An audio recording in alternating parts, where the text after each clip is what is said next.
So at the end of the week, I typically talk about how you're going to be well to lead well and what you can do. And this week, I'm just going to focus on one single thing, and that is connection. And this is the thing which, apparently is really really difficult right now. And just to sort of stand in the confessional with you for a moment, I'm at a point where, having to a large extent considered myself to be an introvert, um, I'm really missing. I'm really missing the physical proximity of connection to other people. My video is great. If we didn't have this platform, things would be so much harder. It's fantastic to be able to Zoom, with my family and my friends and my team and my customers and my suppliers and everybody. That is fantastic. I'm so grateful for that. But it's obviously different.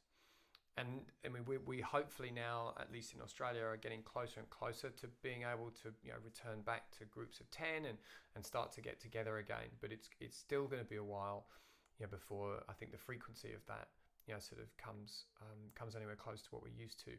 So I think in the meantime, certainly what I'm trying to do, and I think the suggestion really for you in order to be well as a leader, is firstly reconnect with yourself.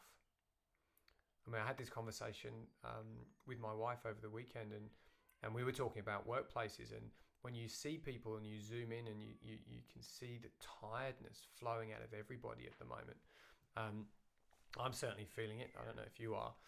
You can probably see it. But I think certainly what I've not been doing well enough is really connecting with myself, understanding what's going on inside, how that is showing externally.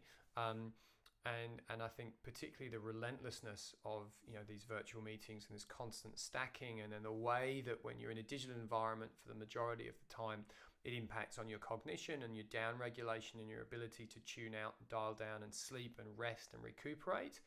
I haven't paid enough attention to that.